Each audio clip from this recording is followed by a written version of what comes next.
Welcome to the 2021 field test. And I know, it feels like we just wrapped up one of these things, but we're back, this time with more travel, slacker angles, and absolutely no Lycra, I promise.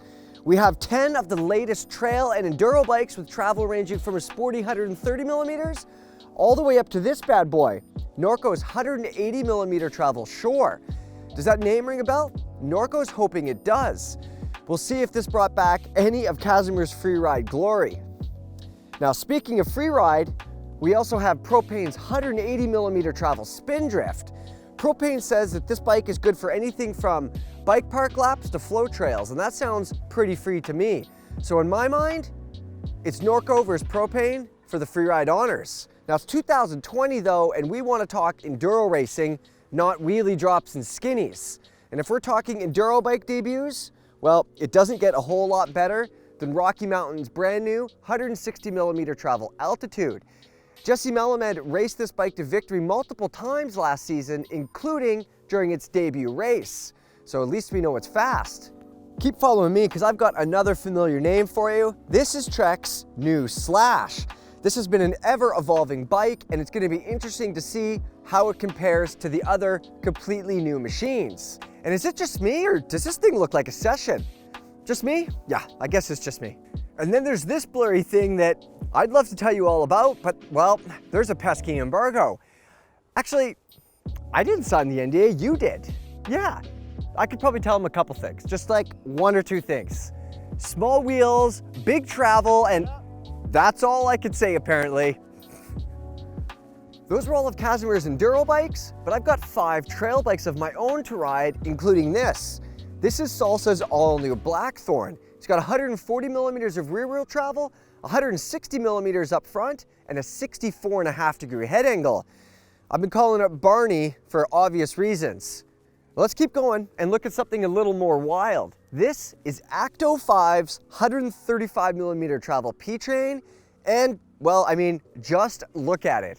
It has a Reynolds 853 steel front triangle and a CNC'd aluminum swing arm. It uses a high pivot suspension with an idler, and be still my beating heart.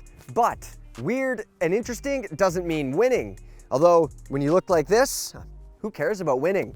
The Acto 5 is made in very small numbers. A guy named Simon Metzner in Germany is only going to make about 20 of them this fall, and we've got one of them here. You looking for something a little more rust-proof? Maybe you want some computer-controlled suspension. This is Giant's 135 millimeter Trans X. It uses Fox's live valve suspension that reads and self-adjusts to the terrain. Or that's the idea anyway. Now I know some of us don't like the idea of computers on our bikes, and not just because they ain't inexpensive. So the question I'm gonna answer, do all these wires add performance or just complication?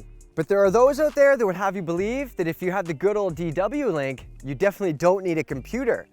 This is Ibis's all-new 4th generation Mojo. It's a 130 millimeter travel trail bike that uses DW Link suspension and 27.5-inch wheels. That's right. This is an all-new trail bike that's not a 29er. I'll tell you what it does come with though, some very non-Ibis-y geometry.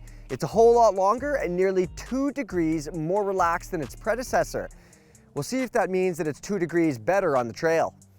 Let's take a look at our last trail bike and its Specialized all-new stump jumper.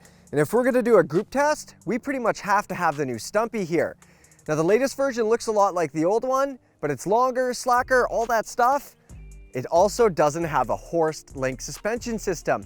Big change from Specialized, it's a single pivot linkage driven rear end, and I don't think there's any coincidence that this bike doesn't ride anything like the old one. More about that in the full review. Now those 10 bikes look nice and shiny now, but they've been anything but for the last month of testing up here in Squamish, where I've been riding the trail bikes, and down in Bellingham, Washington, where Casimir's been testing all the enduro bikes. They've seen a ton of single track during that time, and they've done it all on control tires as well.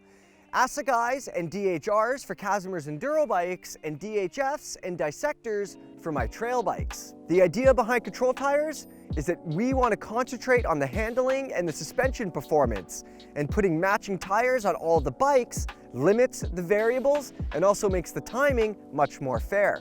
Oh yes, timing. Just like all the other previous field tests, the clock's always running. We time the climbs and the descents to give us an objective measurement of how fast these bikes are on the way up and on the way down.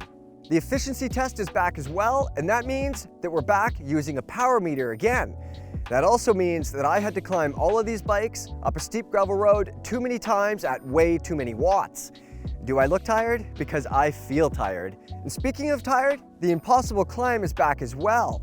And I pedaled, or tried to pedal, all 10 of these bikes up what I think is the most difficult impossible climb that we've ever included in the field test. And what about the Huck to Flat? Well, with all these climbing videos, we don't have time to include that one anymore, and we know you guys don't like it anyway. That's not true. The Huck is back. The Huck is never gonna leave. Jason Lucas is doing that, and something tells me that he's pretty happy not to be doing it on those cross-country bikes like last time. We've also added yet another video to the field test family, and we're gonna look across each model range to figure out which ones give you guys the best bang for your buck. Someone had to do a lot of spreadsheeting for that, so I hope you guys enjoy it. And just like that, welcome to the 2021 field test.